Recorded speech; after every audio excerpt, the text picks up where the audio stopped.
밤마다 산골짜기를 울리는 매미 소리는 사람의 마음을 쓸쓸하게 했습니다. 저는 작은 등잔불을 켜놓고 시험지 채점을 멈춘 채 한숨을 내쉬었죠. 남편이 세상을 떠난 지 벌써 7년. 어린 딸 예린과 단둘이 버틴 세월은 저를 강하게 만들었지만 가끔은 문득 두려움이 몰려왔어요. 그날도 마찬가지였습니다. 우연히 딸의 서랍을 정리하다가 낯선 남자의 사진 한 장을 발견했을 때 말이에요. 사진 속 남자는 분명 죽은 남편이었으나 곁에 선 여자는 제가 아닌 낯선 여자였어요. 저는 순간 숨이 멎는 듯 했습니다.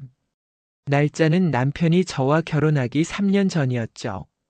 그런데 더 충격적인 건 사진 속 배경이 바로 이 마을이었다는 사실이었어요. 그 순간 저는 알았습니다. 남편의 죽음 뒤에도 여전히 끝나지 않은 이야기가 저를 기다리고 있음을 알았죠. 지금부터 제 이야기의 본격적인 여정이 시작됩니다. 구독으로 끝까지 함께 걸어가 주세요. 아침 햇살이 창문으로 스며들어와 방 안을 환하게 비췄습니다. 저는 평소와 다름없이 예린의 방에 들어가 빨래를 정리하고 있었죠. 고등학교 2학년인 딸은 벌써 학교에 간 뒤였고 방 안은 조용했어요. 예린의 책상 위는 늘 어수선했습니다. 교과서와 참고서가 뒤섞여 있고 펜과 연필이 굴러다니고 있었죠. 저는 익숙한 손길로 물건들을 정리하기 시작했어요. 그러다가 서랍을 열게 되었습니다. 서랍 안에는 온갖 잡다한 물건들이 들어 있었어요. 볼펜, 지우개, 편지지, 그리고 사진 한 장이 눈에 띄었습니다. 처음에는 별 생각 없이 집어들었어요. 예린의 친구들 사진이겠거니 했죠. 하지만 사진을 보는 순간 저는 그 자리에 얼어붙었습니다. 사진 속에는 분명히 제 남편이 있었어요. 7년 전에 세상을 떠난 바로 그 사람이었습니다. 하지만 그 옆에 서 있는 여자는 제가 아니었어요. 긴 머리를 한 20대 후반쯤으로 보이는 여성이 남편의 팔을 끼고 환하게 웃고 있었습니다. 제 손은 떨리기 시작했어요. 사진을 뒤집어 보니 작은 글씨로 날짜가 적혀 있었습니다. 2001년 7월. 그때는 남편과 제가 결혼하기 3년 전이었죠. 저희가 만난 지 얼마 안 된 시기였어요. 더 충격적인 건 배경이었습니다. 사진 뒤쪽으로 보이는 산과 계곡, 그리고 작은 다리가 너무나 익숙했어요. 바로 지금 제가 살고 있는 이 마을이었거든요. 저는 주저앉았습니다. 가슴이 두근거리고 숨이 가빠졌어요. 남편이 저와 만나기 전에 이미 이 마을에 왔었다는 뜻일까요? 그리고 그 여자는 누구일까요?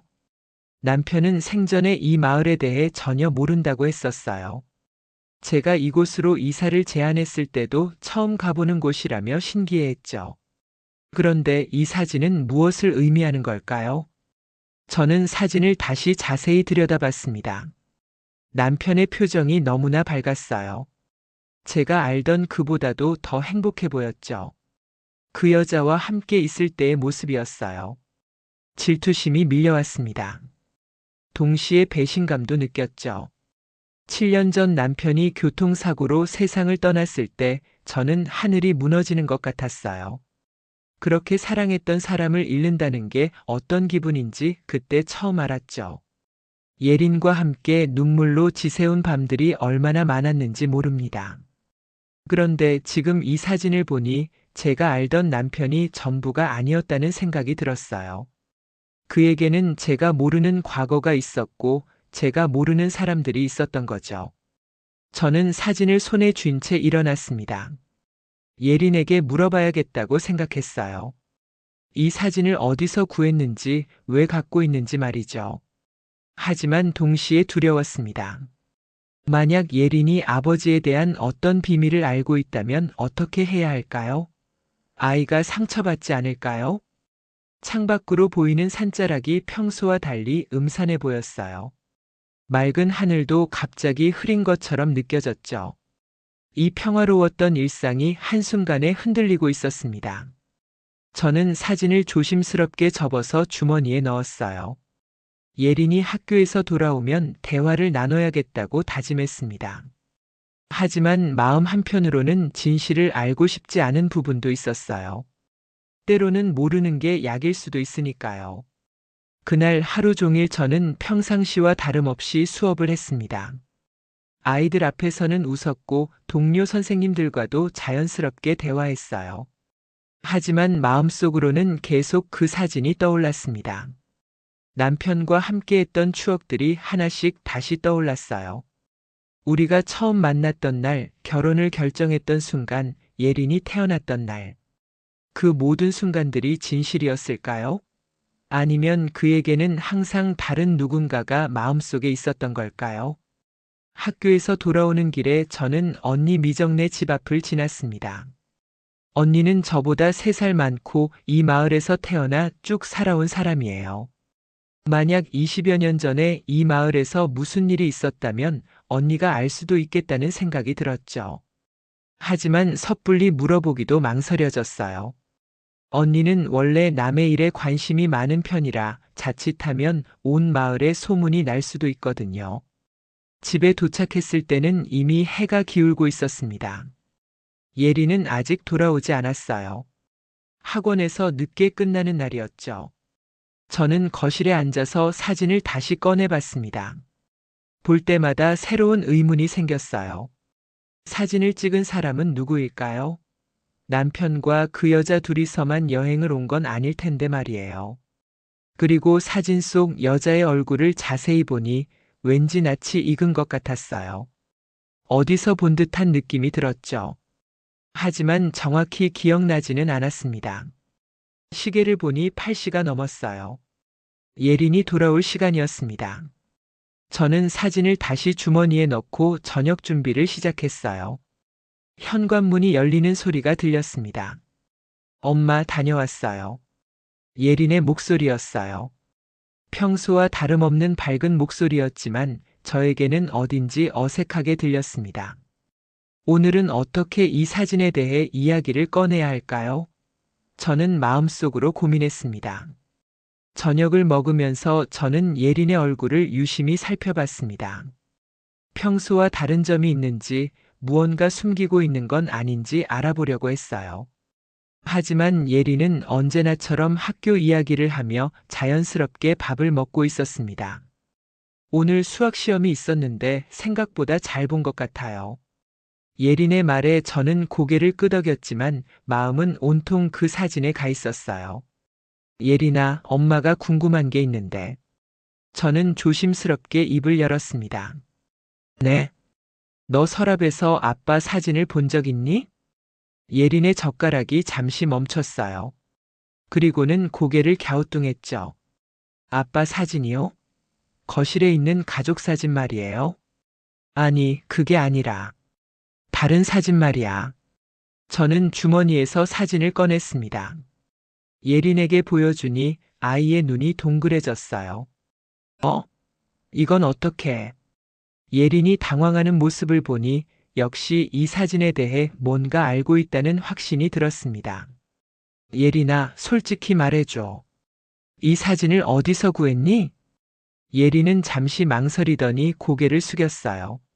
사실은 며칠 전에 누군가 우편함에 넣어뒀어요. 누군가가? 네. 편지는 없었고 그냥 사진만 있었어요. 엄마가 보시면 상처받을까봐 숨겨뒀는데 제 가슴이 쿵 떨어졌습니다. 누군가 의도적으로 이 사진을 보낸 거였어요. 그럼 이건 우연이 아니라는 뜻이죠. 혹시 누가 보냈는지 알겠니? 모르겠어요. 정말로요. 예린의 목소리에는 진실이 담겨 있었어요. 아이도 이 상황을 이해하지 못하고 있는 것 같았습니다. 그날 밤 예린이 잠든 후 저는 잠을 이룰 수가 없었어요. 누군가 우리 집 우편함에 그 사진을 넣었다는 것은 우리를 지켜보고 있다는 뜻일 수도 있거든요. 다음 날 오전 저는 언니 집을 찾아갔습니다. 더 이상 혼자 고민할 수는 없었어요. 언니네 집은 저희 집에서 도보로 10분 거리에 있었습니다. 작은 마당에는 언니가 기르는 채소들이 푸르게 자라고 있었어요. 미정 언니. 제가 부르자 언니가 부엌에서 나왔습니다. 언니는 저보다 키가 크고 건장한 편이에요. 마을에서 나고 자라서인지 억센 면이 있지만 근본적으로는 따뜻한 사람입니다. 어머, 지연이 웬일이야? 들어와. 언니의 부엌은 늘 정갈했어요. 된장찌개 끓는 냄새가 좋았습니다. 언니, 이것 좀 봐줘. 저는 사진을 꺼냈습니다. 언니에게 보여주는 순간 언니의 얼굴이 확 굳었어요. 이게 뭐야? 언니의 목소리가 떨렸습니다. 분명히 뭔가 알고 있는 것 같았어요. 예린이 우편함에서 발견했대. 누군가 의도적으로 넣어둔 것 같아. 언니, 혹시 이 여자가 누군지 알아? 언니는 사진을 받아들고 한참을 들여다봤습니다. 얼굴이 점점 창백해졌어요. 모르겠어. 언니의 대답은 짧았습니다. 하지만 분명히 거짓말이었어요. 언니의 표정과 몸짓에서 그걸 알 수 있었거든요. 언니, 제발 진실을 말해줘. 나 혼자서는 감당하기 어려워. 지연아, 죽은 사람 일로 고민하지 마. 과거는 과거인 거야. 언니는 사진을 제게 돌려주며 고개를 돌렸습니다. 더 이상 이야기하고 싶지 않다는 뜻이었어요. 하지만 저는 포기할 수 없었습니다. 언니가 이상해. 분명히 뭔가 알고 있는 것 같은데 왜 말을 안 해줘? 언니는 한참을 침묵했습니다. 그러다가 깊은 한숨을 쉬었어요. 지연아, 어떤 진실은 모르는 게 나을 수도 있어. 너도 이제 혼자 아이 키우며 살아가고 있잖아. 과거에 매달릴 필요 없어. 그 말이 오히려 제 의심을 키웠습니다. 언니가 이렇게 말을 돌리는 건 처음이었거든요. 언니는 평생 이 마을에서 살았어요. 20년 전, 30년 전에 무슨 일이 있었는지 누구보다 잘 알고 있을 사람이죠. 그런 언니가 이렇게 입을 다물고 있다는 것은 정말 큰 비밀이 숨겨져 있다는 뜻일 수도 있어요. 저는 언니의 표정을 자세히 관찰했습니다. 언니의 눈가에 주름이 깊게 패여 있었고 입술을 꽉 다물고 있었어요. 무언가 큰 고민이 있는 것 같았습니다. 언니, 정말 아무것도 몰라? 글쎄, 잘 모르겠어. 언니의 대답은 여전히 모호했어요. 저는 실망스러웠지만 더 이상 강요할 수는 없었습니다. 그래도 언니에게 한 가지는 부탁했어요. 언니, 만약에 누군가 우리 집 주변에서 수상한 행동을 하는 걸 보면 알려줘. 사진을 보낸 사람이 또 뭔가 할 수도 있잖아. 그래, 알겠어. 언니는 고개를 끄덕였지만 여전히 불안한 표정이었어요. 언니네 집을 나오면서 저는 뒤를 돌아봤습니다. 언니가 창문 너머로 저를 지켜보고 있었어요. 그런데 그 표정이 걱정스러운 게 아니라 뭔가 두려워하는 것 같았습니다. 왜 언니가 그런 표정을 지을까요? 혹시 언니도 이 일에 연루되어 있는 건 아닐까요? 집으로 돌아오는 길에 저는 마을 사람들의 시선을 의식하게 되었어요. 평소에는 인사만 나누던 사람들이 오늘은 유독 저를 오래 바라보는 것 같았습니다. 혹시 마을 사람들도 뭔가 알고 있는 건 아닐까요? 20여 년 전에 이 마을에서 무슨 일이 있었던 걸까요? 저는 걸음을 재촉했습니다. 갑자기 누군가 저를 지켜보고 있는 것 같은 느낌이 들었거든요. 집에 도착해서도 마음이 편하지 않았어요. 언니의 이상한 반응 때문에 오히려 의문이 더 커졌습니다. 그날 밤 저는 남편과의 추억을 다시 떠올려 봤어요. 혹시 남편이 이 마을에 대해 언급한 적이 있었나 생각해 봤지만 기억나는 건 없었습니다. 하지만 분명한 건 누군가 의도적으로 저에게 그 사진을 보낸 거라는 점이에요. 그리고 언니가 뭔가를 숨기고 있다는 것도 확실해 보였습니다. 저는 결심했어요. 언니가 말해주지 않으면 다른 방법으로라도 진실을 알아내겠다고 말이에요. 다음 날은 토요일이었습니다. 저는 장 보러 마을 상점에 나갔어요. 평소보다 일찍 나간 이유가 있었습니다. 마을 어르신들이 아침 일찍 모여서 이런저런 이야기를 나누거든요. 혹시 옛날 이야기를 들을 수 있을까 해서였죠. 상점 앞에는 예상대로 몇 분이 모여 계셨습니다.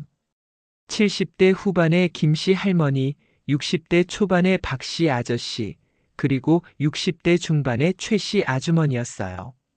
안녕하세요.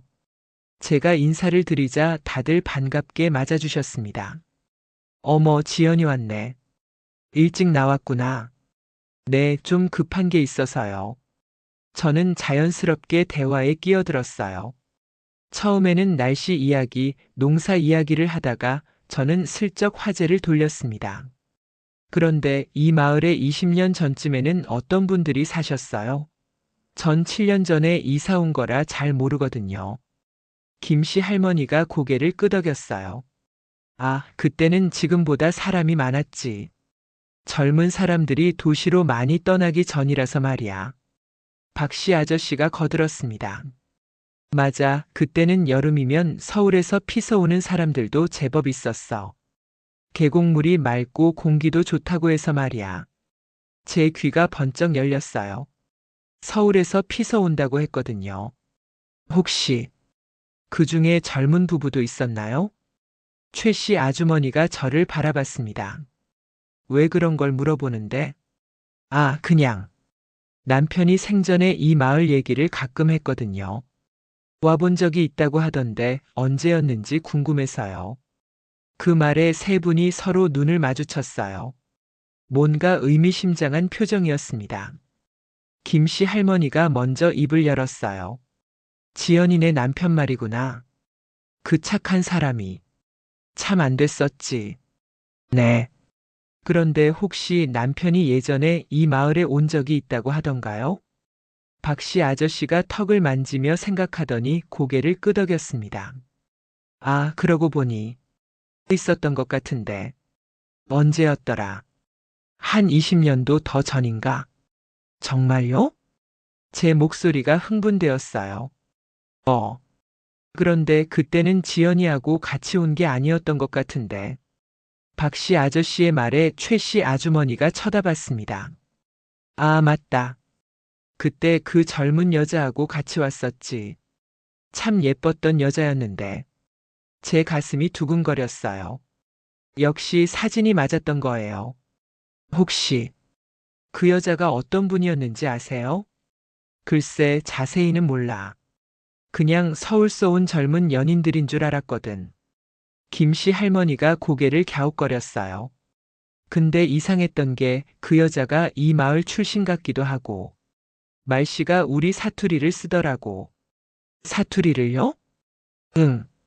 처음엔 서울말을 하다가 나중에는 자꾸 사투리가 섞여서 나오더라니까.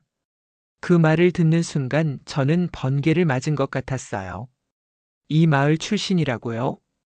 혹시 그 여자 성이 뭐였는지 아세요? 세 분이 또 서로 바라보더니 최 씨 아주머니가 말했어요. 글쎄다, 워낙 오래된 일이라. 그런데 왜 그런 걸 물어보는 거야? 저는 당황해서 얼버무렸습니다. 아, 그냥. 남편이 그때 누구랑 왔는지 궁금해서요. 박씨 아저씨가 갑자기 무릎을 쳤어요. 아, 생각났다. 박씨였어. 성이 박씨. 박씨라고요? 응. 박미정이라고 했나? 아니면 박미선이었나? 기억이 가물가물하네. 제 머릿속이 하얗게 변했어요. 박미정이라고 했나요? 설마 저희 언니 이름과 같은 건 아니겠죠? 하지만 다음 순간 김씨 할머니의 말에 저는 완전히 얼어붙었습니다.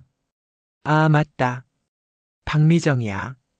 그 애가 어릴 때 이 마을에서 살았거든. 중학교 때 서울로 이사 갔다가 그때 다시 왔었나 보더라고. 저는 숨이 멎을 것 같았어요. 언니의 이름이 박미정이거든요. 그리고 언니는 정말로 어릴 때 이 마을에 살았다가 서울로 이사 갔었어요. 설마, 설마 그 여자가 저희 언니인 건 아니겠죠? 어떻게, 어떻게 그럴 수가 있을까요? 제 목소리가 떨렸습니다. 세 분이 제 얼굴을 걱정스럽게 바라봤어요. 지연아, 얼굴이 왜 그래? 어디 아픈가? 아, 아니에요. 괜찮아요. 저는 억지로 웃으며 자리를 피했습니다. 더 이상 들을 수가 없었어요. 집으로 돌아가는 길이 이렇게 멀게 느껴진 적은 없었습니다. 걸음걸음이 무거웠고 머릿속은 복잡했어요. 언니가 20여 년 전에 제 남편과 함께 이 마을에 왔었다고요? 그것도 연인 사이처럼 보였다고요? 도저히 믿을 수가 없었어요. 언니는 제가 남편을 만나기 전까지 연애 이야기를 별로 하지 않았거든요.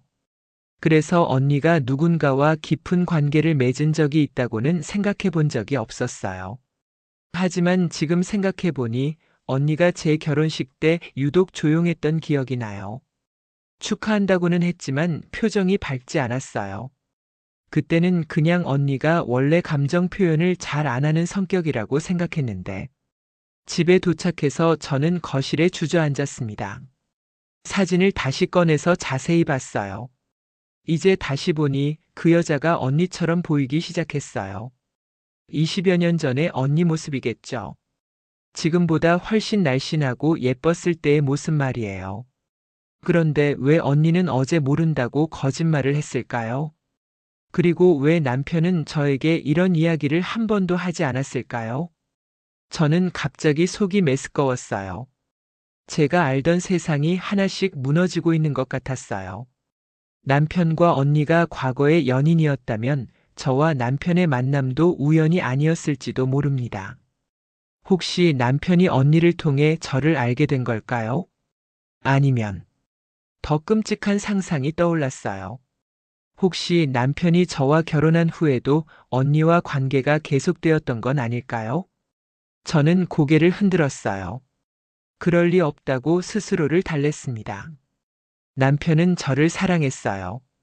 그리고 언니도 저를 아끼는 사람이에요. 하지만 의심의 씨앗은 이미 심어졌어요.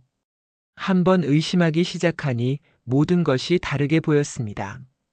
언니가 왜 결혼을 하지 않았는지도 이제 이해가 되었어요. 혹시 남편 때문은 아니었을까요?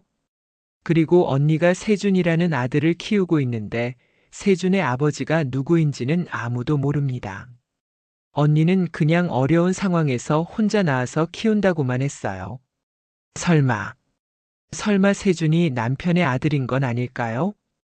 이 생각이 떠오르자 저는 소스라치게 놀랐어요. 만약 정말로 그렇다면 예린에게는 이복형이 있다는 뜻이거든요. 저는 시계를 봤어요. 예린이 학원에서 돌아올 시간까지는 아직 여유가 있었습니다. 저는 결심했어요. 언니를 다시 만나서 진실을 듣겠다고 말이에요. 이번에는 제대로 추궁해 볼 생각이었습니다. 언니네 집으로 가는 길에 저는 여러 가지 경우의 수를 생각해 봤어요. 언니가 계속 거짓말을 한다면 어떻게 해야 할지, 진실을 말한다면 또 어떻게 받아들여야 할지, 어떤 결과든 쉽지 않을 것 같았어요. 언니네 집 앞에 도착했을 때 저는 잠시 주저했습니다. 정말로 진실을 알고 싶은 건지 아니면 그냥 모른 척하고 살아가는 게 나을지.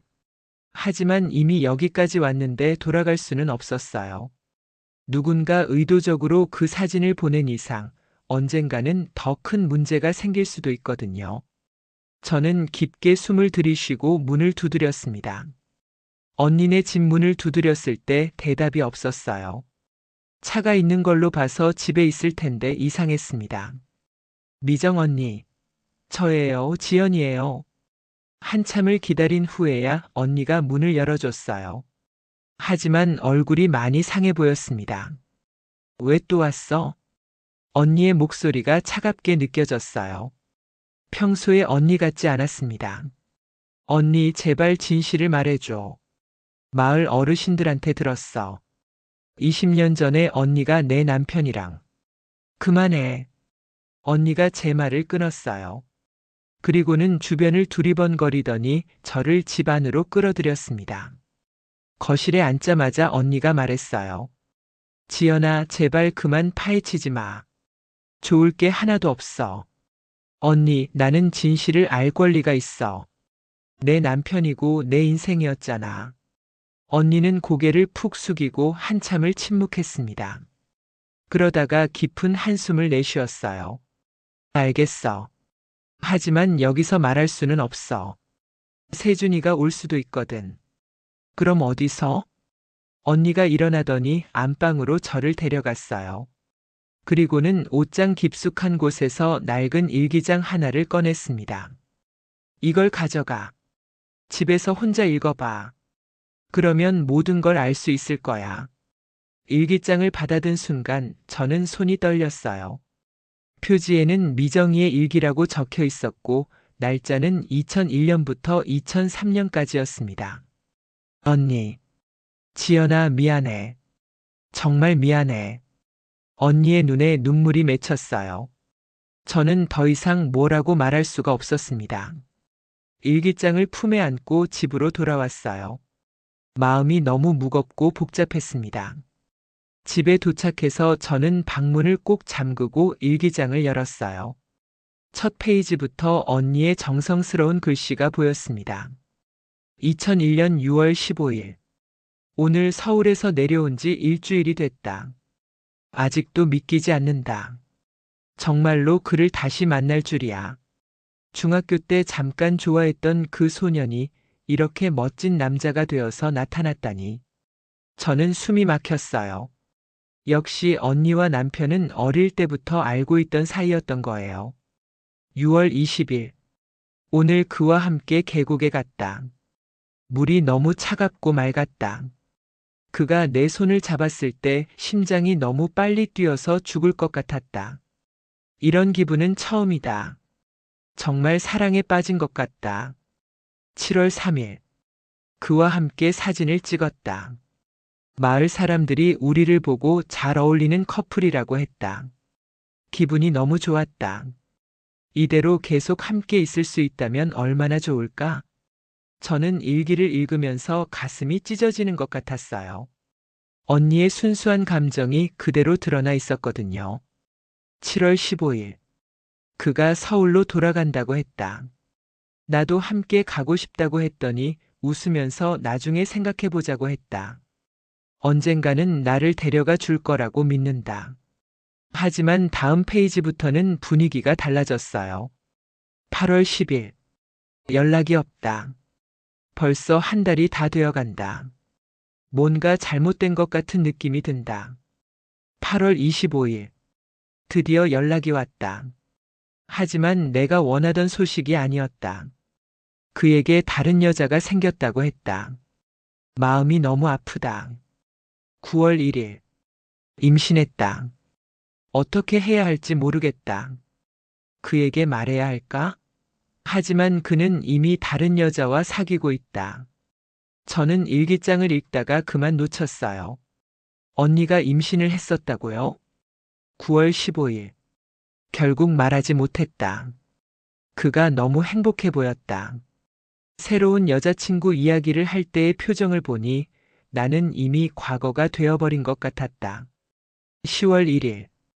배가 불러오기 시작했다. 이제 더 이상 숨길 수 없을 것 같다.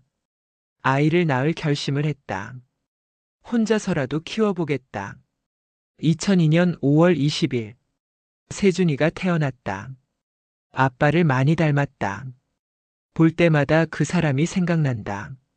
하지만 후회하지 않는다. 이 아이는 내 전부다. 저는 일기를 더 읽을 수가 없었어요. 너무 충격적이었거든요. 세준이는 정말로 제 남편의 아들이었어요. 그럼 예린에게는 정말로 이복 오빠가 있었던 거죠. 하지만 더 충격적인 건 다음 페이지였어요. 2003년 3월 10일. 그가 결혼한다는 소식을 들었다. 상대는 내 동생 지연이다. 어떻게 이런 일이 생길 수 있을까? 세상이 이렇게 좁다니. 3월 15일.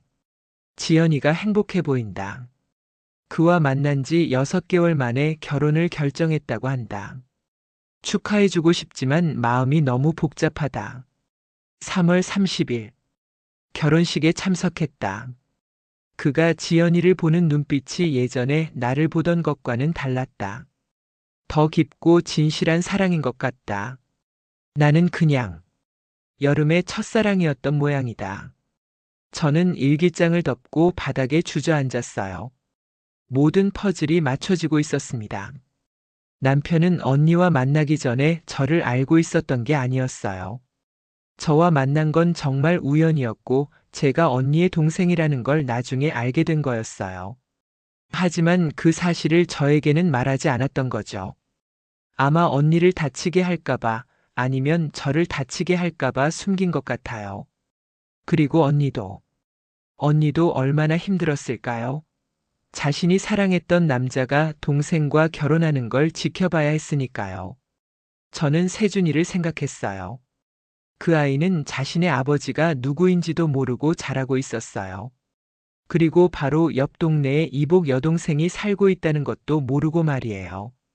일기의 마지막 페이지에는 이런 글이 적혀 있었어요. 2003년 12월 25일. 지연이가 임신했다고 한다. 축하한다고 말했지만 마음 한편으로는 질투가 난다. 그와 지연이의 아이는 사랑받으며 자랄 텐데 세준이는 아빠 없이 자라야 한다. 하지만 이것이 내가 선택한 길이다. 후회하지 않겠다. 저는 눈물이 났어요. 언니의 마음이 어땠을지 상상이 되었거든요. 그런데 갑자기 의문이 들었어요. 왜 누군가 이 시점에서 그 사진을 보낸 걸까요? 그리고 언니는 왜 이제서야 일기장을 보여준 걸까요? 뭔가 더 큰 비밀이 숨어 있는 것 같았어요. 일기장을 다 읽고 나서 저는 한동안 넋을 잃고 앉아 있었어요. 머릿속이 너무 복잡했습니다. 언니의 아픔도 이해가 되고 남편이 왜 이 이야기를 숨겼는지도 알 것 같았어요. 하지만 동시에 배신감도 들었습니다. 가장 가까운 사람들이 이렇게 큰 비밀을 숨기고 있었다니요. 그때 현관문이 열리는 소리가 들렸어요. 엄마 다녀왔어요. 예린이 돌아온 거예요. 저는 급히 일기장을 치우고 평상시와 다름없는 척했습니다. 오늘 학원은 어땠니? 괜찮았어요. 그런데 엄마 얼굴이 안 좋아 보여요. 어디 아프세요? 아니야, 괜찮아. 저는 억지로 웃었지만 예리는 눈치가 빨라서 뭔가 이상하다는 걸 알아채는 것 같았어요. 혹시 그 사진 때문에 고민하시는 거예요? 예린의 말에 저는 깜짝 놀랐습니다. 어떻게 알았니? 엄마가 며칠 전부터 계속 이상했어요. 뭔가 걱정거리가 있으신 것 같던데. 예린이 제 옆에 앉았어요. 엄마, 사실 제가 말씀드릴 게 하나 더 있어요. 뭔데? 그 사진을 우편함에서 발견했다고 했잖아요. 근데 사실 그냥 우편함에 있던 게 아니에요. 예린의 말에 제 가슴이 철렁했어요. 그럼 어디서? 누군가 저를 따라오더니 직접 줬어요. 뭐라고? 제 목소리가 커졌어요. 예린이 움츠러들었습니다. 엄마, 놀라지 마세요. 무서운 사람은 아니었어요. 누가 그랬니? 20대 초반 정도로 보이는 남자였어요. 키가 크고 조금 말랐는데 눈이 아빠랑 비슷했어요. 저는 숨이 멎을 것 같았어요. 세준이를 말하는 건가요? 그 남자가 뭐라고 했니? 처음에는 그냥 길을 물어보는 척 했어요. 그런데 제가 박예린이냐고 묻더라고요. 그래서 맞다고 했더니 이 사진을 주면서 엄마께 전해드리라고 했어요. 그리고 아무 말도 안 했어요. 그냥 사진만 주고 갔어요. 근데 이상했던 게 제 이름을 어떻게 알았을까요? 저는 온몸에 소름이 돋았어요. 세준이가 예린에게 접근했다는 건가요? 그럼 세준이도 진실을 알고 있다는 뜻일까요? 예린아, 그 남자를 다시 본 적 있니? 아니요. 그 한 번뿐이에요. 왜요? 혹시 위험한 사람인가요? 아니야, 괜찮아. 하지만 앞으로 낯선 사람이 다가오면 절대 따라가면 안 돼. 알겠지? 네, 알겠어요. 그날 밤 예린이 잠든 후 저는 언니에게 전화를 걸었어요. 언니, 나야. 급한 일이 있어서 전화했어. 왜? 세준이가. 세준이가 예린에게 그 사진을 준 거야? 언니가 잠시 침묵했어요. 뭔 소리야? 예린한테 들었어. 20대 남자가 직접 사진을 줬다고. 그리고 예린의 이름도 알고 있었대. 언니의 한숨 소리가 들렸어요. 지연아, 사실 세준이가 며칠 전부터 이상했어. 뭔가 알아낸 것 같더라고. 세준이가 뭘 알아냈다고? 자기 아빠가 누군지, 그리고 자기에게 이복 여동생이 있다는 것도. 제 머릿속이 하얗게 변했어요. 어떻게 알았을까? 글쎄, 아마 내가 숨겨둔 물건들을 본 것 같아. 그 사진도 원래는 내가 갖고 있던 건데 어느 날 없어졌거든. 언니, 이제 어떻게 해야 해? 세준이가 뭘 하려는 건지 알 수가 없잖아. 나도 몰라. 아이와 대화해봤지만 아무 말도 안 하더라고. 저는 불안했어요. 세준이가 무슨 생각을 하고 있는지, 앞으로 뭘 할 건지 전혀 예측할 수 없었거든요. 언니, 내일 세준이랑 만나서 이야기해보자. 그래, 그게 좋겠어. 다음 날 오후 저는 언니와 함께 세준이를 만났어요. 만나는 장소는 마을 뒤편의 작은 공원이었습니다. 세준이는 저를 보자마자 고개를 숙였어요. 민망한 기색이 역력했습니다. 안녕하세요. 세준이의 인사를 받으며 저는 복잡한 기분이었어요. 이 아이가 정말 제 남편의 아들이라니. 가까이서 보니 정말 남편을 닮은 구석이 많았습니다. 세준아, 예린이에게 사진을 준 이유가 뭐니? 세준이가 한참을 망설이더니 입을 열었어요. 사실을, 진실을 알고 싶었어요. 무슨 진실? 제 아버지가 누구인지, 그리고 왜 저를 버리고 갔는지. 세준이의 목소리에 원망이 섞여 있었어요. 언니가 말했어요. 세준아, 내 아버지는 너를 버린 게 아니야. 그분은 너의 존재를 몰랐어. 정말요? 세준이의 눈이 반짝였어요. 그럼 만약 알았다면 저를 인정해 주셨을까요? 저는 대답하기 어려웠어요. 남편의 성격을 생각해 보면 분명히 책임을 졌을 것 같았지만 그럼 저와의 결혼은 어떻게 되었을까요? 세준아, 내 아버지는 좋은 분이었어. 만약 알았다면 분명히 너를 사랑해 주셨을 거야. 그럼 이제는 어떻게 되는 거예요? 저한테는 여동생이 있다고 들었는데. 저는 예린이를 떠올렸어요. 예린이에게 이 모든 진실을 말해야 할까요? 세준아, 예린이는 아직 아무것도 몰라. 너무 갑작스럽게 알려주면 아이가 상처받을 수도 있어. 그럼 언제까지 숨기실 거예요? 세준이의 질문에 저는 할 말을 잃었어요. 정말 언제까지 숨겨야 할까요? 그때 언니가 말했어요. 세준아, 조금 더 기다려줄 수 있겠니? 이모가 예린이와 천천히 이야기해 볼게. 언니의 말에 세준이는 고개를 끄덕였어요. 하지만 표정이 아쉬워 보였습니다. 그런데 세준아, 너는 어떻게 이 모든 걸 알게 된 거니? 세준이가 주머니에서 낡은 편지 하나를 꺼냈어요. 이걸 발견했어요. 편지를 받아보니 남편의 글씨였어요. 언니에게 쓴 편지인 것 같았습니다. 미정아, 미안하다. 내가 아이를 임신했다는 걸 이제서야 알았다. 하지만 나는 이미 다른 사람과 약속을 했고 그 약속을 지켜야 한다. 아이에게는 미안하지만 이것이 최선인 것 같다. 언젠가 기회가 되면 아이를 만나보고 싶다. 편지를 읽고 나서 저는 남편에 대한 마음이 더 복잡해졌어요. 세준이의 존재를 알고 있었다면서 왜 저에게는 말하지 않았을까요? 그리고 언젠가 만나보고 싶다고 했는데 결국 만나지는 못했죠. 남편이 세상을 떠나기 전까지 말이에요. 이 모든 진실이 밝혀지고 나니 저는 앞으로 어떻게 해야 할지 막막했어요. 그 편지를 읽고 나서 며칠 동안 저는 잠을 제대로 이루지 못했어요. 남편이 세준이의 존재를 알고 있었다는 사실이 너무 충격적이었거든요. 그럼에도 불구하고 저에게 한 번도 말하지 않았다는 게 마음에 걸렸습니다. 목요일 저녁 예린이가 학원에서 돌아온 후 저는 조심스럽게 이야기를 꺼내봤어요. 예린아, 엄마가 너에게 말할 게 있어. 뭔데요? 사실, 너에게 오빠가 있어. 예린의 눈이 동그래졌어요. 오빠요? 갑자기 무슨 소리예요? 아빠가 엄마와 결혼하기 전에 다른 분과 사귀었던 적이 있었어.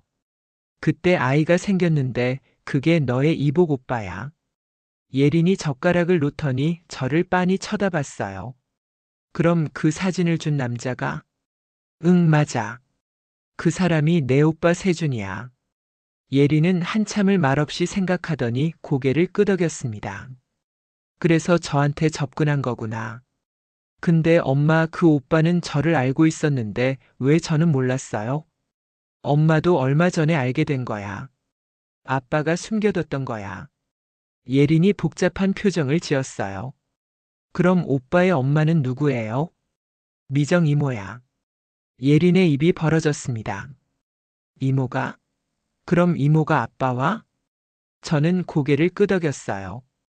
예린이 얼마나 당황스러울지 충분히 이해할 수 있었습니다. 예린아, 이 이야기는 아무에게도 하면 안 돼. 특히 친구들에게는 절대로. 알겠어요. 근데 엄마, 이제 그 오빠를 만날 수 있어요? 저는 망설였어요. 예린이가 세준이를 만나고 싶어 한다는 건 당연하지만 섣불리 만남을 주선하기에는 아직 정리되지 않은 감정들이 많았거든요. 천천히 생각해보자. 오빠도 아직 마음의 준비가 덜 된 것 같아. 그날 밤 예린이 잠든 후 저는 언니에게 전화를 걸었어요. 언니, 예린이한테 말했어. 어떻게 받아들이던? 생각보다 침착하게 받아들이더라.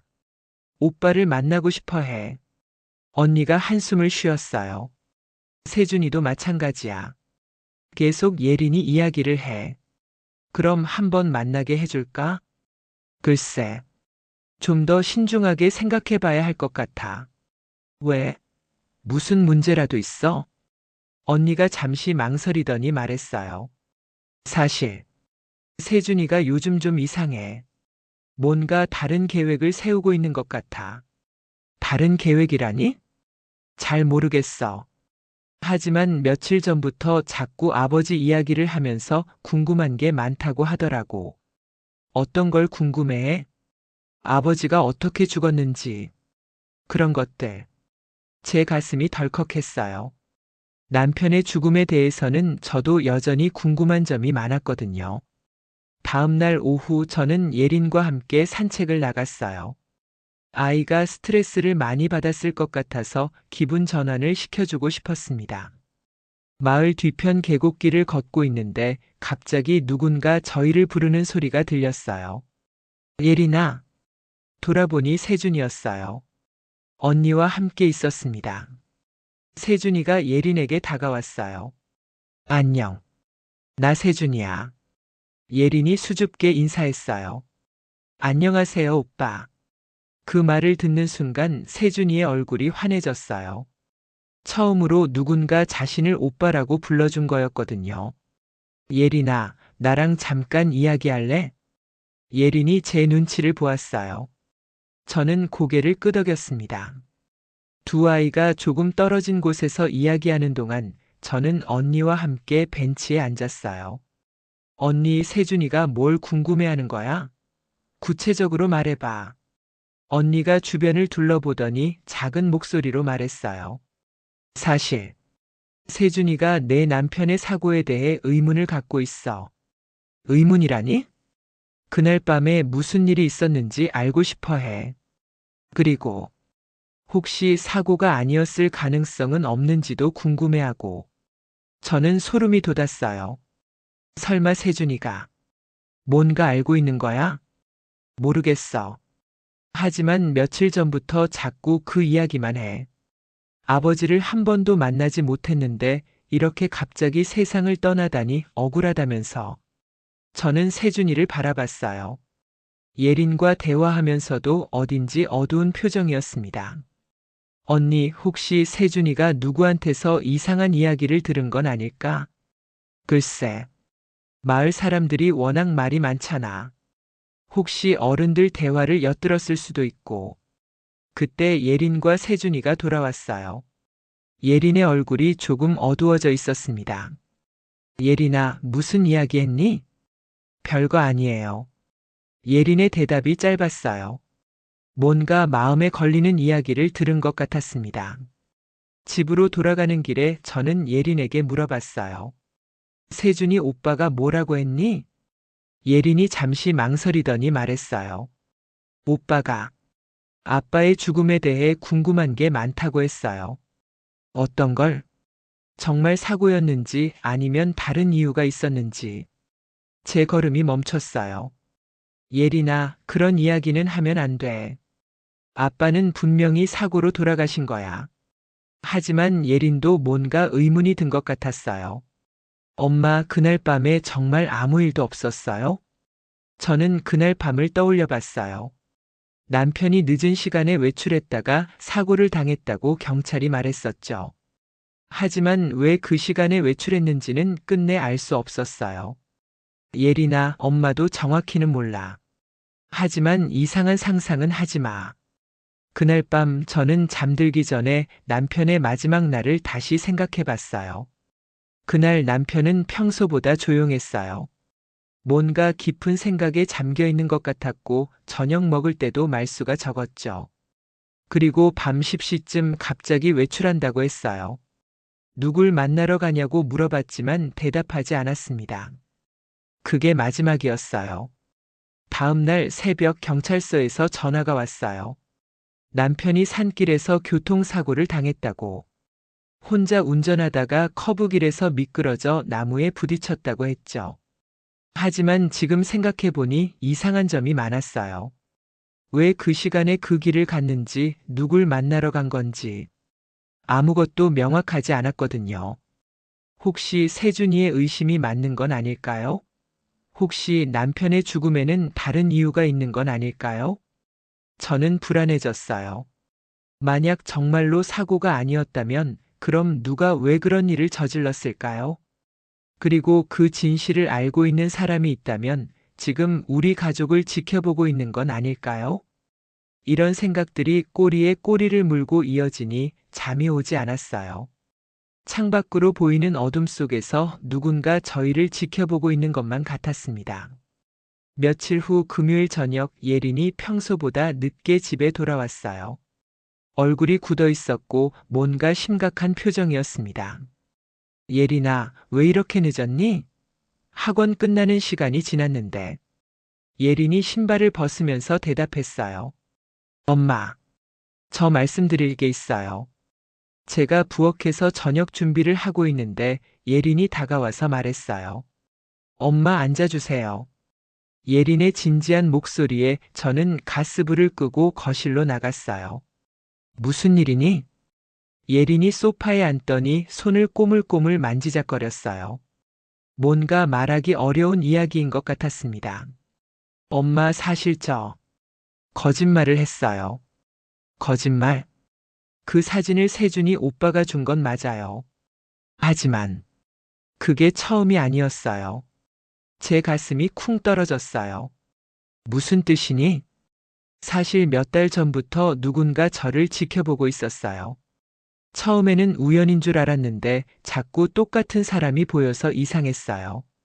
저는 예린의 손을 잡았어요. 예린아, 처음부터 자세히 말해줘. 언제부터 그런 일이 있었니? 2개월 정도 됐어요. 학교에서 집으로 오는 길에 항상 같은 사람이 따라왔어요.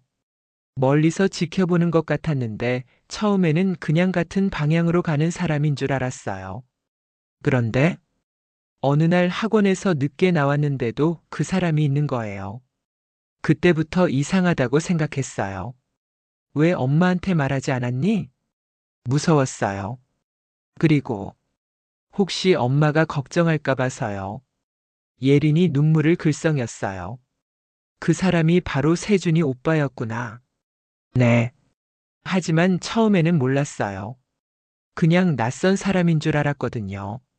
그럼 언제 오빠라는 걸 알게 됐니? 1달 전쯤 직접 말을 걸었어요. 처음에는 길을 묻는 척 했는데 나중에 제 이름을 부르더라고요. 그때 깜짝 놀랐어요. 예린이 계속 말을 이어갔어요. 오빠가 그러더라고요. 자기가 제 오빠라고, 같은 아버지를 둔 남매라고. 처음에는 믿을 수 없었어요. 그래서 뭐라고 했니? 아무 말도 못했어요. 너무 갑작스러워서.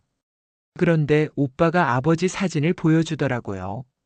어릴 때 아버지가 찍은 사진이라면서. 어떤 사진?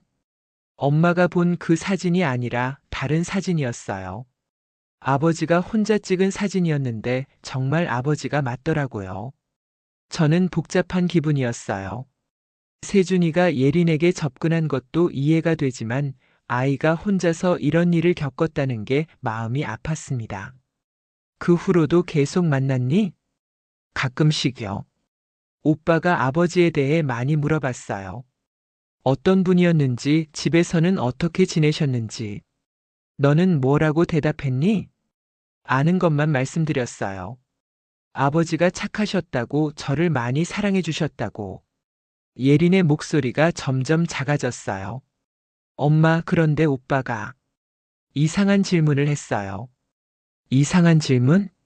아버지가 정말 사고로 돌아가신 건지 물어보더라고요. 저는 온몸이 굳었어요. 너는 뭐라고 했니? 모른다고 했어요.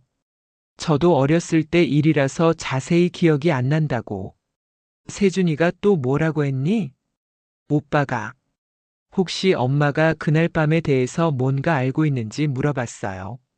저는 가슴이 두근거렸어요. 세준이가 대체 뭘 의심하고 있는 걸까요? 예린아, 오빠가 왜 그런 질문을 하는지 이유를 말했니? 아니요. 그냥 아버지에 대해서 더 알고 싶다고만 했어요. 하지만 표정이 좀 이상했어요. 어떻게 이상했는데? 화가 나 있는 것 같았어요. 뭔가 억울해하는 표정이었달까. 저는 불안해졌어요. 세준이가 무슨 생각을 하고 있는지 알 수가 없었거든요. 예린아, 앞으로는 오빠를 혼자 만나지 마. 만약 만나야 한다면 엄마한테 미리 말해. 네, 알겠어요. 그리고 오빠가 또 이상한 질문을 하면 대답하지 말고 엄마한테 바로 연락해.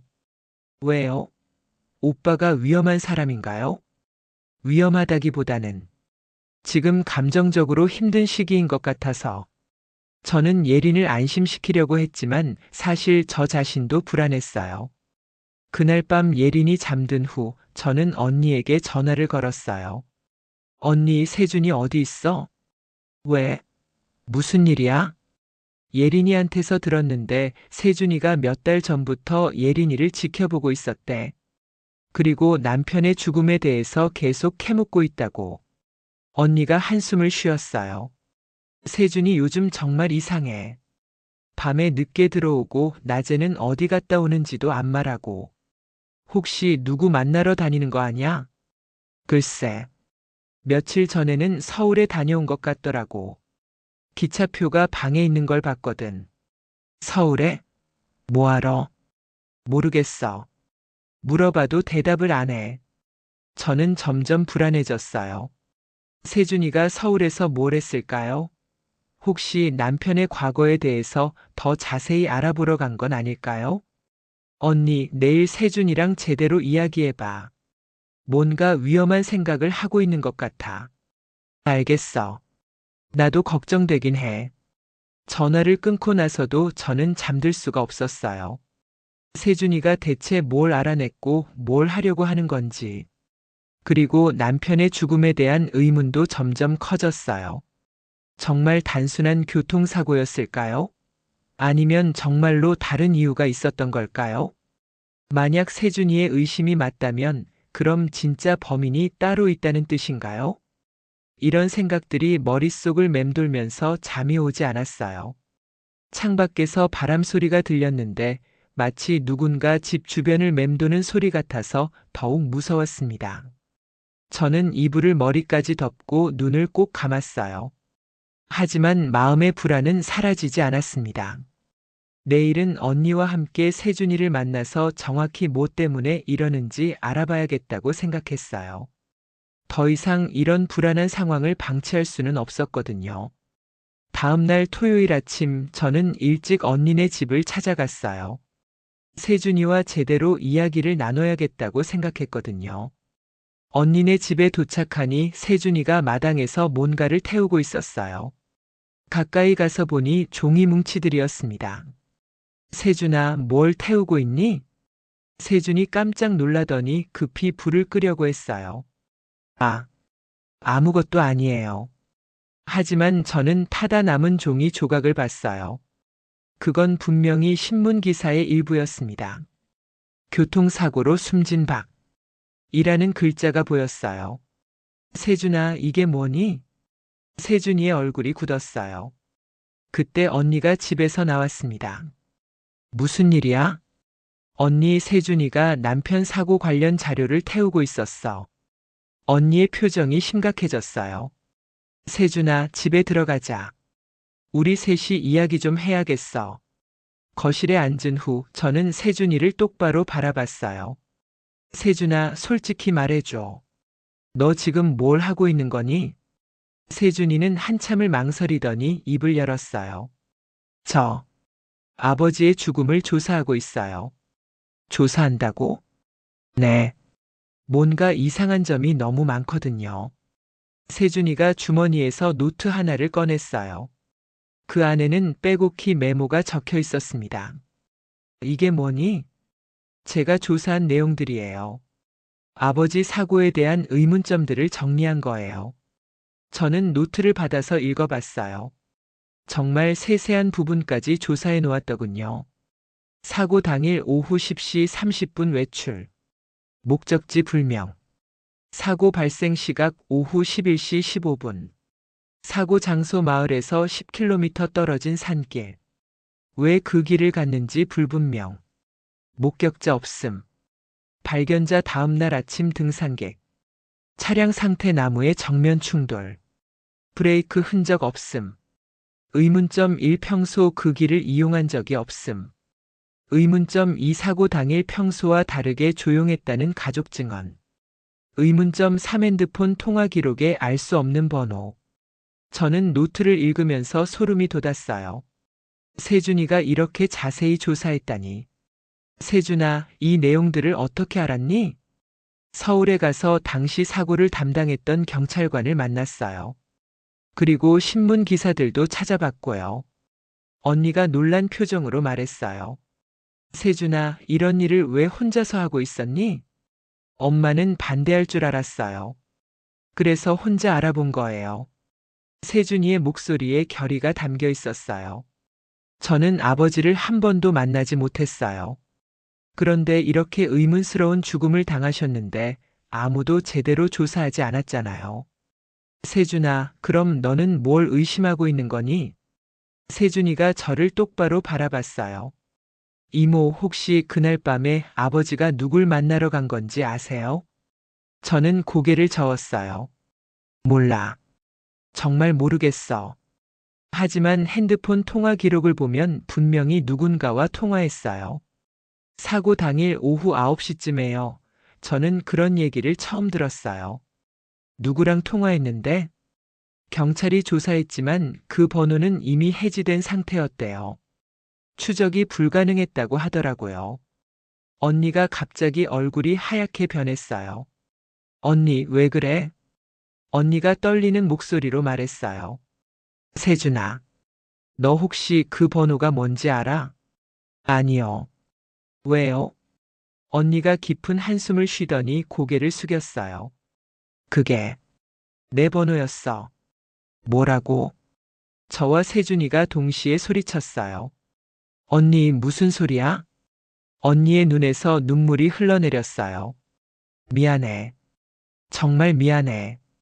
그날 밤에 내가 그 사람에게 전화했어. 왜? 세준이의 목소리가 떨렸어요. 언니가 눈물을 닦으며 말했어요. 세준이 너를 내가 아버지를 만나고 싶어 한다는 걸 그 사람에게 말하고 싶었어. 너무 오랫동안 숨겨뒀는데 아이가 커갈수록 아버지를 그리워하더라고. 그래서 그 사람에게 한 번만이라도 세준이를 만나달라고 부탁했어. 비밀로 해달라고 하면서. 저는 충격을 받았어요. 그럼 남편이 그날 밤에 세준이를 만나러 간 거야? 언니가 고개를 끄덕였어요. 약속을 잡았어. 마을 외곽의 조용한 곳에서 만나기로 했었어. 그럼 남편이 사고를 당한 곳이? 맞아. 그 약속 장소로 가는 길이었어. 세준이가 벌떡 일어났어요. 그럼 아버지는 저를 만나러 오시다가 사고를 당한 거예요? 언니가 울면서 고개를 끄덕였어요. 미안해, 세준아. 정말 미안해. 세준이의 얼굴이 일그러졌어요. 분노와 슬픔이 뒤섞인 표정이었습니다. 그럼, 그럼 저 때문에 아버지가 돌아가신 거예요? 아니야. 그게 아니야. 언니가 급히 세준이를 붙잡았어요. 그건 사고였어. 아무도 예상하지 못한 일이었어. 하지만 세준이는 언니의 말을 듣지 않았어요. 제가 아버지를 만나고 싶다고 하지 않았다면, 제가 존재하지 않았다면 아버지는 죽지 않으셨을 거예요. 세준이의 목소리가 점점 높아졌어요. 저는 세준이의 어깨를 잡았어요. 세준아, 그건 내 잘못이 아니야. 아무도 그런 일이 일어날 줄 몰랐어. 하지만 세준이는 제 손을 뿌리쳤어요. 다 거짓말이에요. 어른들이 다 숨기고 거짓말했잖아요. 세준이가 밖으로 뛰어나가려고 했어요. 언니가 급히 뒤쫓아갔습니다. 세준아, 기다려. 저도 따라 나갔어요. 세준이는 마당에서 하늘을 올려다보며 큰 소리로 울고 있었습니다. 왜 이렇게 복잡하게 만드셨어요? 왜 저를 낳으셨어요? 세준이의 절규를 듣는 순간 저는 가슴이 찢어지는 것 같았어요. 이 아이가 얼마나 오랫동안 혼자 이런 고통을 견뎠을까요? 언니도 세준이 옆에서 같이 울고 있었어요. 세준아, 미안해. 엄마가 잘못했어. 진작에 말했어야 했는데. 그때 저는 깨달았어요. 이 모든 일의 시작은 비밀이었다는 것을. 언니가 남편과의 과거를 숨긴 것, 남편이 세준이의 존재를 저에게 말하지 않은 것, 그리고 세준이가 혼자서 모든 걸 알아내려고 한 것. 모든 비밀이 서로를 다치게 했어요. 저는 세준이에게 다가가서 말했어요. 세준아, 이제 그만 혼자 아파하지 마. 우리가 함께 해결해보자. 세준이가 저를 바라봤어요. 눈물로 범벅된 얼굴이었지만 그 속에서 희망의 빛이 보였습니다. 정말, 정말 괜찮을까요? 물론이야. 우리는 가족이니까. 그 말을 하는 순간 저도 모르게 눈물이 났어요. 정말로 우리는 가족이었어요. 복잡하고 아픈 사연이 있지만 그래도 가족이었습니다. 언니도 우리를 안았어요. 이제 더 이상 비밀은 없어. 다 털어놓고 새로 시작하자. 하지만 저는 알고 있었어요. 아직 밝혀지지 않은 진실이 남아있다는 것을. 남편의 죽음이 정말 단순한 사고였을까요? 세준이의 조사 자료를 보면 여전히 의문스러운 점들이 많았어요. 브레이크 흔적이 없었다는 것, 평소 이용하지 않던 길이었다는 것. 혹시 누군가 의도적으로 사고를 만든 건 아닐까요? 만약 그렇다면 그 사람은 지금도 우리 주변에 있을 수도 있어요. 그리고 우리가 진실에 가까워질수록 더 위험해질 수도 있고요. 저는 세준이와 언니를 바라봤어요. 이제 우리는 함께 진실을 찾아가야 했어요. 더 이상 혼자가 아니었으니까요. 하지만 동시에 두려웠어요. 과연 우리가 감당할 수 있는 진실일까요? 언니의 고백 이후 며칠 동안 저희는 서로 어색했어요. 세준이는 여전히 자책하고 있었고 언니는 죄책감에 시달리고 있었습니다. 저 역시 복잡한 감정들을 정리하기 어려웠어요. 하지만 화요일 저녁 예상치 못한 방문객이 저희를 다시 뭉치게 만들었습니다. 저녁 8시쯤 누군가 문을 두드렸어요. 예린이가 학원에서 돌아온 줄 알고 문을 열었는데 낯선 남자가 서 있었습니다. 박지현 씨 맞나요? 네, 그런데 누구세요? 50대 후반쯤으로 보이는 그 남자는 정중하게 인사했어요. 안녕하세요. 제가 7년 전에 박영수 씨 사고를 담당했던 김영사입니다. 제 가슴이 두근거렸어요. 남편의 사고를 담당했던 형사라고요? 혹시 무슨 일로 오셨나요? 며칠 전에 한 젊은이가 저를 찾아왔어요. 박영수 씨 아들이라고 하더군요. 그 아이가 사고에 대해서 여러 가지 질문을 하길래 직접 와서 말씀드리는 게 좋을 것 같아서요. 세준이를 말하는 거였어요.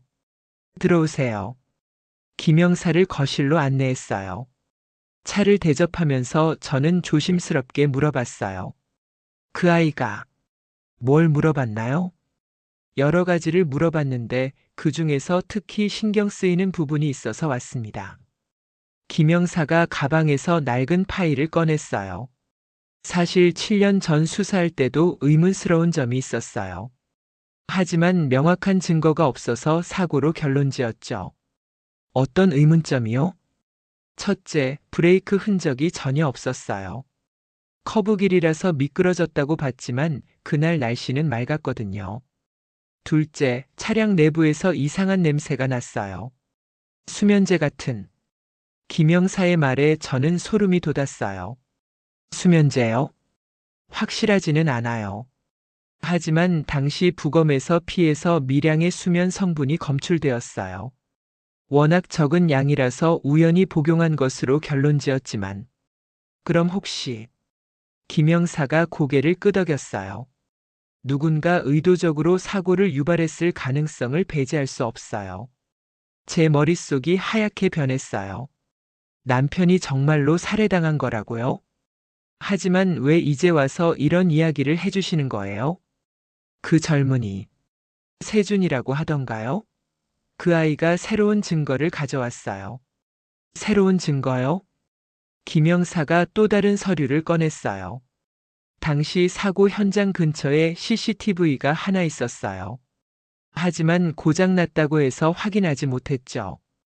그런데 세준이가 그 CCTV 업체를 직접 찾아가서 백업 데이터를 구해온 거예요. 정말요? 영상을 보면 사고 당일 밤 그 길에 2대의 차가 지나갔어요. 박영수 씨 차와 또 다른 차 한 대. 또 다른 차라고요? 네. 그 차는 박영수 씨 차를 뒤따라가는 것처럼 보였어요. 그리고 사고 발생 후 현장을 떠나는 것도 확인됐고요. 저는 충격을 받았어요.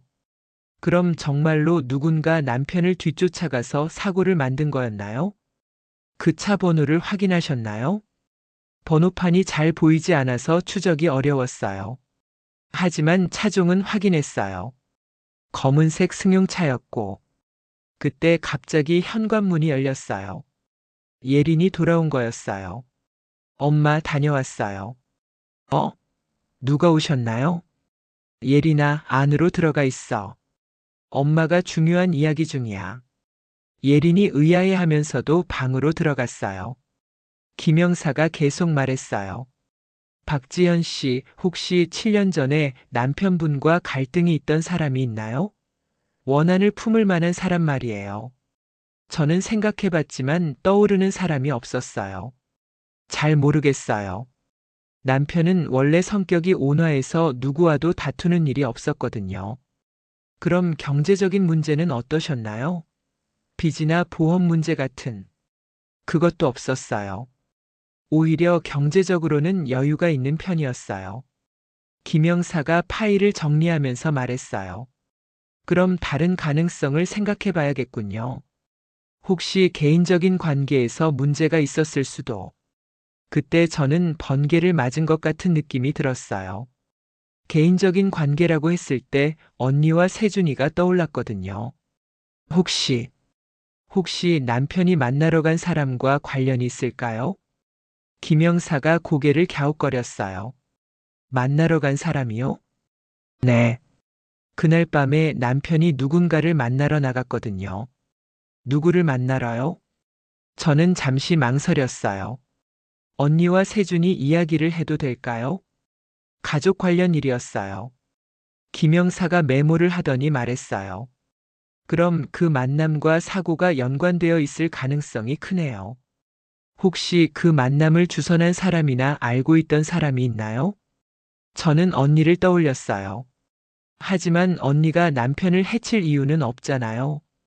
김영사님, 만약 정말로 사고가 아니라면 범인을 잡을 수 있을까요?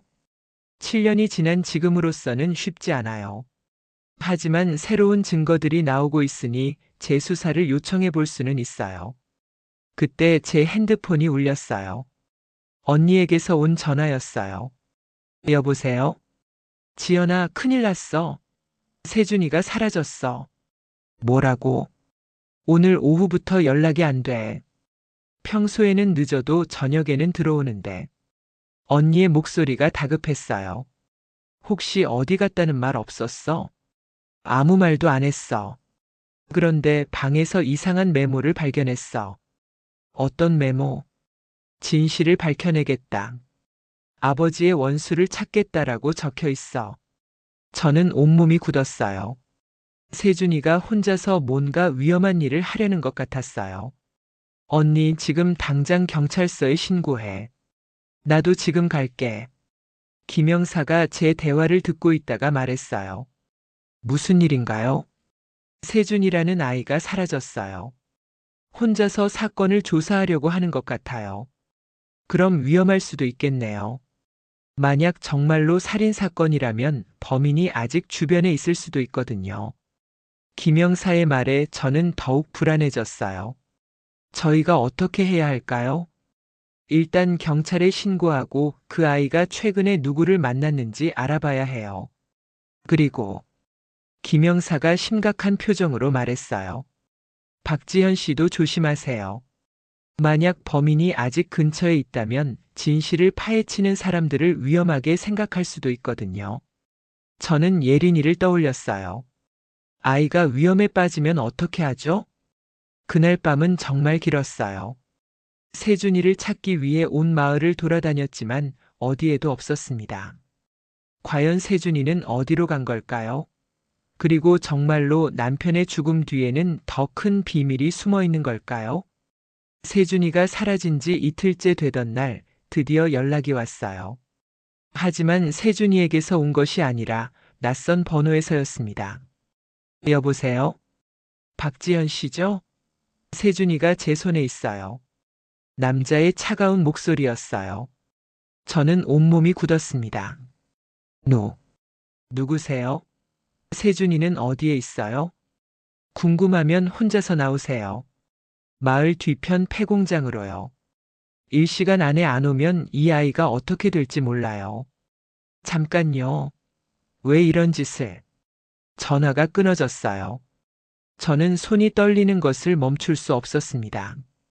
예린이가 옆에서 걱정스럽게 바라봤어요. 엄마, 무슨 일이에요? 예린아, 엄마가 급한 일로 나가야 해. 절대 집에서 나가면 안 돼, 알겠지? 네, 하지만. 저는 예린이를 꼭 안았어요. 혹시 이게 마지막 일 수도 있다는 생각이 들었거든요. 엄마가 사랑한다. 무슨 일이 있어도 기억해. 급히 외투를 입고 나가려는데 언니에게서 전화가 왔어요. 지연아, 세준이 연락 왔어? 언니, 지금 나가는 길이야. 누군가 세준이를 데리고 있대. 뭐라고? 그럼 위험하잖아. 경찰에 신고해야 해. 시간이 없어. 일시간 안에 가야 한다고 해. 지연아, 혼자 가면 안 돼. 하지만 저는 이미 집을 나서고 있었어요. 다른 선택이 없었어요. 폐공장까지 가는 길은 어두웠어요. 마을에서 가장 외진 곳이었거든요. 20년 전에 문을 닫은 작은 공장이었는데 지금은 아무도 가지 않는 곳이었어요. 공장 앞에 도착했을 때 한 대의 검은색 승용차가 서 있었어요.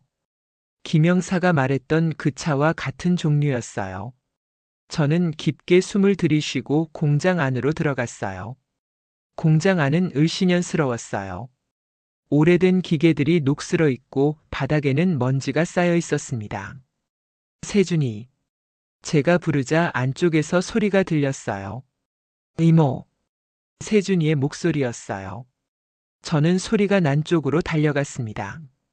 공장 깊숙한 곳에서 세준이를 발견했어요. 의자에 묶여 있었지만 다행히 다치지는 않은 것 같았어요. 세준아, 괜찮니? 네, 괜찮아요. 하지만 조심하세요. 그 사람이. 누군가 뒤에서 말했어요. 기다렸습니다. 박지연 씨. 저는 돌아봤어요. 어둠 속에서 한 남자가 나타났습니다. 마을에서 본 적 있는 얼굴이었어요. 김 사장님? 왜 여기에? 김 사장은 마을에서 작은 공장을 운영하는 사람이었어요. 평소에 인사만 나누던 사이였는데, 이제 와서 이런 질문을 하시는군요. 진작에 알아봤어야 하는 것 아닌가요? 무슨 소리인지 모르겠어요. 세준이 좀 풀어주세요. 김 사장이 쓴웃음을 지었어요. 이 아이가 너무 많은 걸 알아냈어요. 7년 전 일을 파헤치려고 하더군요. 7년 전 일이요? 박영수, 당신 남편 말이에요. 저는 숨이 막혔어요. 혹시 당신이? 맞습니다. 내가 죽였어요. 김 사장의 담담한 고백에 저는 온몸이 떨렸어요. 왜 그런 짓을 했어요? 김 사장이 주머니에서 담배를 꺼내 피우기 시작했어요. 20년 전 얘기를 해야겠군요. 그때 이 마을에 박미정이라는 여자가 왔었죠. 언니 이야기였어요. 그 여자를 좋아했어요. 정말 많이. 하지만 그 여자 눈에는 박영수만 보였죠. 그래서 남편을? 처음엔 그냥 질투심이었어요.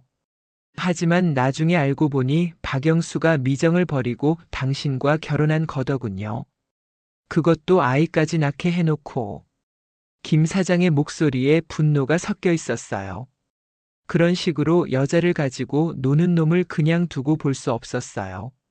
하지만 7년이나 지나서 그때는 기회가 없었어요. 박영수가 서울에 살았으니까. 하지만 이 마을로 이사 온다는 소식을 들었을 때 드디어 때가 왔다고 생각했어요. 김 사장이 담배를 바닥에 던지며 계속 말했어요. 그날 밤 미정이가 박영수에게 전화해서 세준이를 만나달라고 부탁하는 걸 우연히 들었어요. 완벽한 기회였죠. 어떻게 들었어요? 미정이와 몇 년 전부터 연락하고 있었거든요. 그 여자가 힘들어할 때 도와주면서 가까워졌죠. 언니가 김 사장과 연락하고 있었다고요? 미정이는 몰랐어요. 내가 복수를 계획하고 있다는 걸. 그냥 옛 친구로 생각했겠죠. 저는 끔찍했어요. 김 사장이 언니를 이용해서 남편을 죽인 거였어요. 그래서 그날 밤에 박영수를 따라갔어요. 약속 장소 근처에서 기다리다가 차에 수면제를 타둔 음료수를 먹였죠. 그리고 저는 더 이상 들을 수 없었어요. 당신은 사람이 아니에요. 김 사장이 차가운 웃음을 지었어요. 사람이라고요? 박영수가 사람다웠나요? 여자 하나 임신시키고 버린 놈이? 그래도 살인은 안 되잖아요. 그때 세준이가 의자에서 소리쳤어요. 아저씨, 제발 그만해요. 이모는 아무 잘못이 없어요. 김 사장이 세준이를 바라봤어요. 이 아이도 마찬가지예요. 너무 많이 알아버렸어요. 그리고 김 사장이 저를 향해 다가왔어요. 당신도 이제 진실을 알았으니까 그냥 둘 수는 없겠네요. 저는 뒤로 물러서며 소리쳤어요.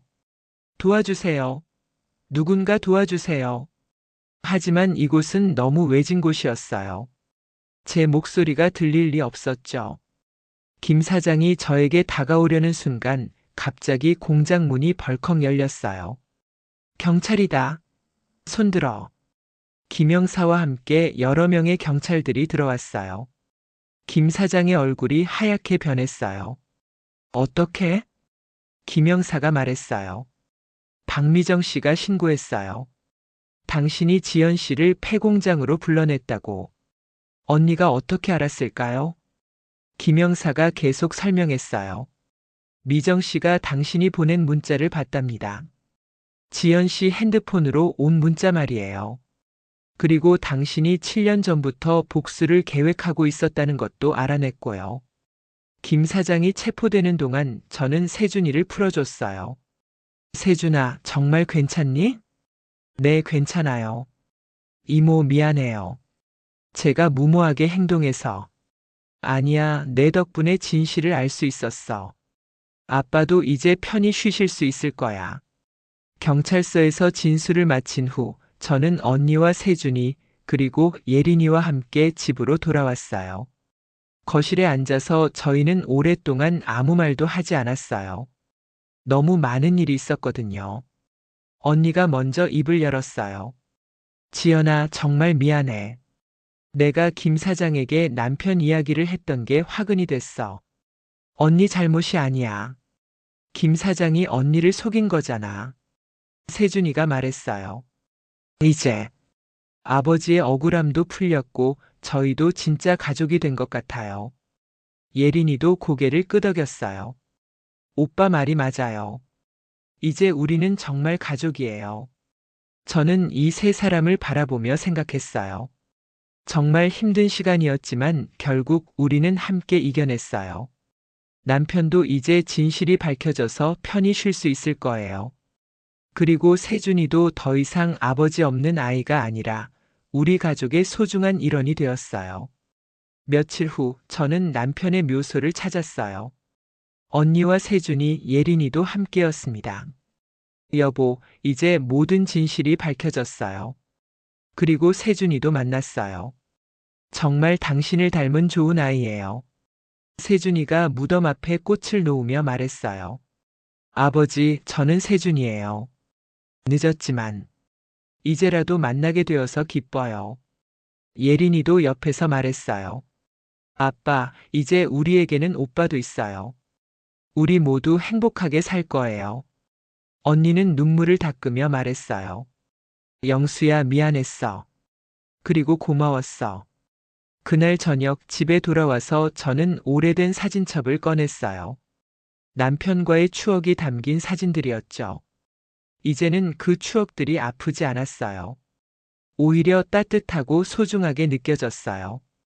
세준이와 예린이가 제 양옆에 앉아서 사진을 같이 봤어요.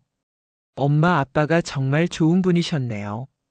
예린이의 말에 세준이도 고개를 끄덕였어요. 저도 그렇게 생각해요. 비록 만나지는 못했지만 아버지가 자랑스러워요. 저는 두 아이를 품에 안았어요. 우리 모두 아빠의 사랑을 받고 있어. 그리고 이제 우리는 진짜 가족이야. 몇 달 후 저희는 새로운 일상을 시작했어요. 세준이가 저희 집 근처로 이사를 와서 언니와 함께 살게 됐고, 예린이와 세준이는 정말 좋은 남매가 되었어요. 가끔 힘든 순간도 있었지만 서로 의지하며 하루하루를 살아갔어요. 그리고 1년 후 봄날 저는 강가에 혼자 나와 있었어요. 손에는 그 오래된 사진이 들려 있었습니다. 20여 년 전 언니와 남편이 함께 찍은 그 사진 말이에요. 저는 그 사진을 물에 띄웠어요. 더 이상 과거에 매달릴 필요가 없었거든요. 사진이 물 위에 떠내려가는 걸 보면서 저는 마음속으로 말했어요. 모든 게 끝났어. 이제 우리는 새로운 시작을 할 거야. 바람이 불어와서 제 머리카락을 흩날렸어요. 따뜻하고 포근한 바람이었습니다. 집으로 돌아가는 길에 저는 생각했어요. 인생에는 때로 예상치 못한 일들이 일어나요. 상처받고 배신당하고 절망하기도 하죠. 하지만 중요한 건 그런 상황에서도 사랑하는 사람들과 함께 견뎌내는 거예요. 그리고 진실을 마주할 용기를 갖는 것이고요. 저희 가족은 그렇게 해냈어요. 아픈 과거를 털어내고 서로를 용서하고 새로운 미래를 향해 나아갔죠. 집에 도착하니 세준이와 예린이가 마당에서 놀고 있었어요. 언니는 부엌에서 저녁 준비를 하고 있었고요. 엄마, 다녀오셨어요? 예린이가 달려와서 제 팔을 잡았어요. 응, 다녀왔어. 오늘 저녁에는 뭐 먹어요? 언니가 부엌에서 대답했어요. 세준이가 좋아하는 김치찌개 끓이고 있어. 세준이가 환하게 웃었어요. 엄마가 끓여주는 김치찌개가 세상에서 제일 맛있어요. 그 모습을 보면서 저는 행복했어요. 이것이 바로 가족이구나 하는 생각이 들었거든요. 아픈 과거가 있었지만 그 과거 때문에 우리가 더 가까워질 수 있었어요. 그리고 이제는 정말로 서로를 이해하고 사랑하는 가족이 되었죠. 저녁을 먹으면서 세준이가 말했어요. 이모, 대학 가면 멀어지겠지만 자주 연락드릴게요. 그리고 휴가 때마다 꼭 올게요. 세준아, 내가 어디에 있든 우리는 항상 가족이야. 그걸 잊지 마. 네, 절대 잊지 않을게요. 예린이도 거들었어요. 오빠, 저도 열심히 공부해서 오빠가 다니는 대학에 갈 거예요. 그래? 그럼 오빠가 많이 도와줄게. 언니가 흐뭇하게 바라보며 말했어요. 이렇게 보니까 정말 가족 같다. 예전에는 상상도 못했는데. 저도 그렇게 생각했어요. 누가 봐도 정말 화목한 가족 같았거든요. 그날 밤 잠자리에 들기 전에 저는 창밖을 바라봤어요. 별들이 반짝이고 있었어요. 남편도 저곳에서 우리를 지켜보고 있을 거예요. 그리고 우리가 행복하게 사는 모습을 보며 안심하고 있을 것 같았어요. 여보, 우리 이제 정말 행복해. 세준이도 예린이도 언니도 모두 잘 지내고 있어. 걱정하지 마. 마음속으로 남편에게 말하며 저는 눈을 감았어요. 내일은 또 어떤 하루가 될까요? 아마 평범하고 소소한 하루일 거예요. 하지만 그런 평범한 일상이 얼마나 소중한지 이제 알게 됐어요. 가족과 함께 보내는 하루하루가 모두 선물 같은 시간이에요. 그렇게 저희 가족의 새로운 시작이 계속되고 있습니다. 끝까지 들어주셔서 감사합니다. 구독, 좋아요 부탁드립니다. 선생님들의 삶에도 진심 어린 사랑과 따뜻한 행복이 가득하기를 마음 깊이 기원합니다.